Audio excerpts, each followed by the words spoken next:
Hello, my beautiful sisters. This is Ola Davis with another episode of When Marriage Hurts.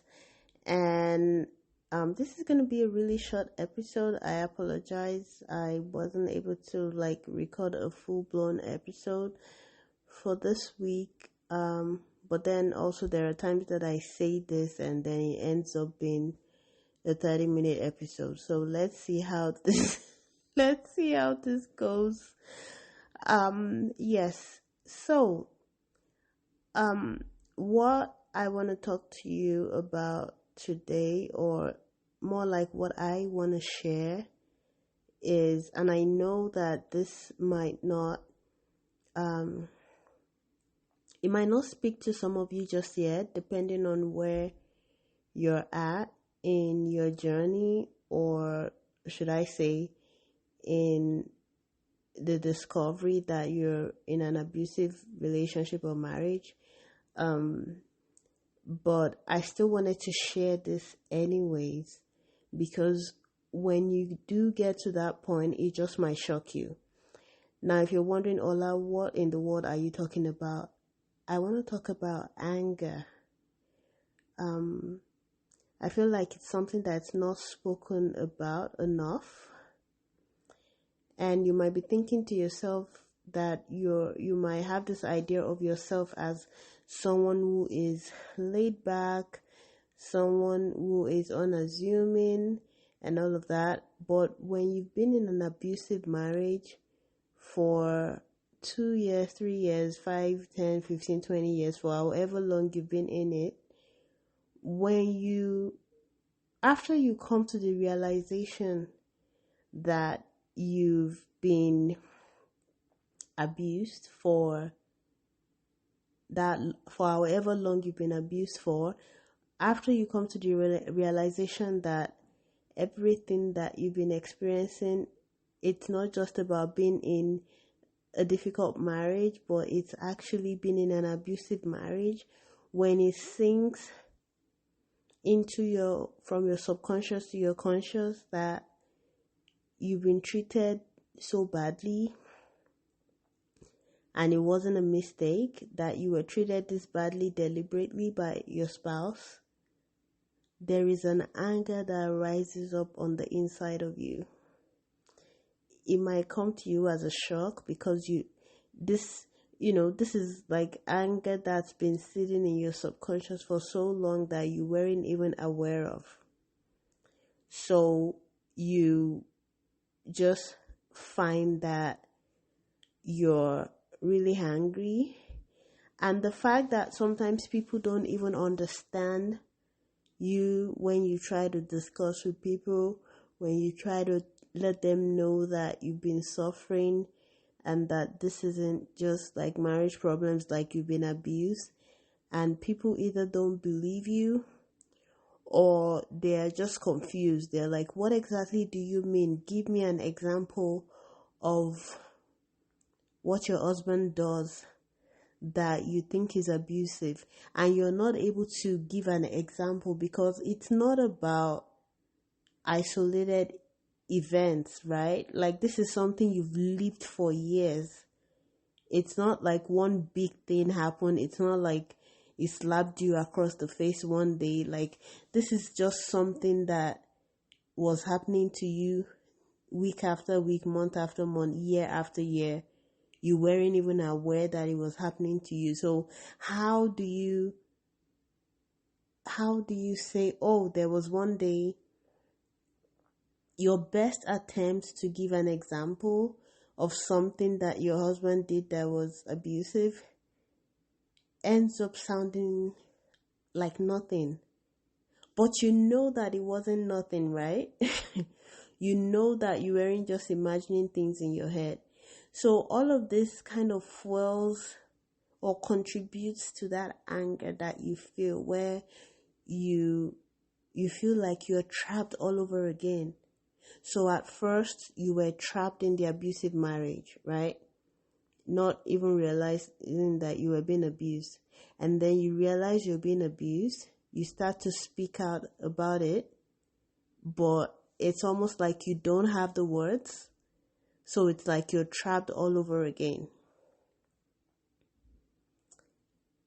Um, I just want to tell you today that that anger is valid, and that you don't need to go down this rabbit hole feeling guilty, feeling like, oh, but I'm a good Christian woman, I shouldn't be angry. Honey, you have a right to be angry. Emotional abuse is a lot more serious than people realize. Like, you have experienced something that to such a degree that a lot of people don't in a lifetime. And it hasn't, fine, it's caused some damage, but you're still here. You survived that. So I think we have this tendency to minimize the damage that emotional abuse, does to our souls. Because if we truly understand and comprehend the gravity, we would accept the fact that it's okay to be angry. It's okay to stop suppressing just how hurt you are. It's okay to stop suppressing just how devastated you are. It's okay to be angry.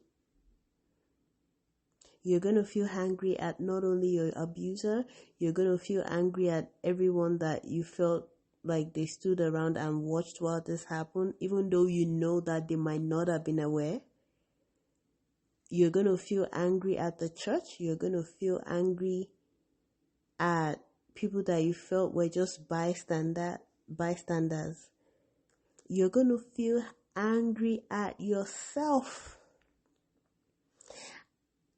I remember me feeling angry at myself, feeling, oh, but, I was such a confident young woman.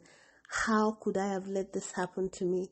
How could I have let this abuser groom me to the point where I didn't even know who I was anymore?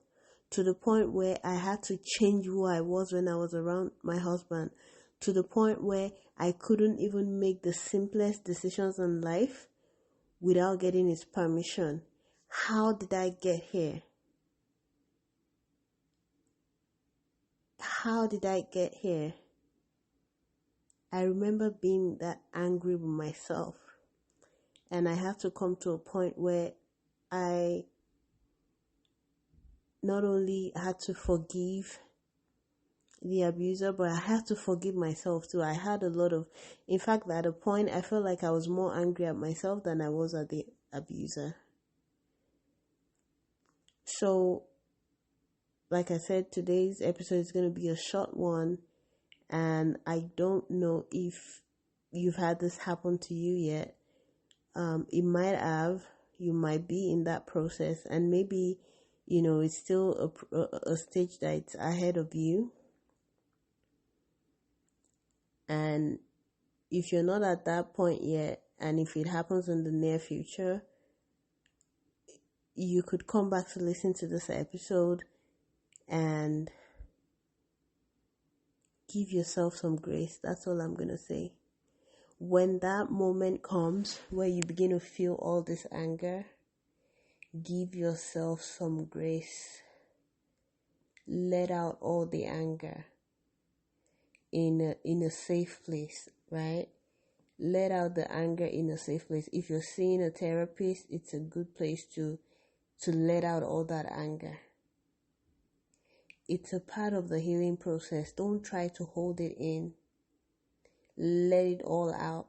Let it all out. It's gonna be ugly. It's gonna be painful. But if you don't let it out, then the healing can't even begin. I know as Christian women, we are kind of taught and groomed to suppress our emotions. But we didn't get our emotions from the devil. We got our emotions from God himself. So that's the message that I have for you in today's episode. You have a right to be angry. Do not try to suppress that anger. Do not try to suppress that emotion. Let it all out so that you can begin to heal. I don't know what I'm going to name this episode at this point. But honestly, I don't even know. I'll come up with a topic before I release the episode, but I hope this helps someone. I know it's not my typical, podcast episode, but this was something that was on my heart to share for today, and I sincerely hope that it helps someone. Now until the next time that we kind of meet again on the When Marriage Hurts podcast, this is Ola Davis saying, God loves you so much, and please never give up. There's a beautiful future ahead of you. Have a wonderful week ahead. Bye.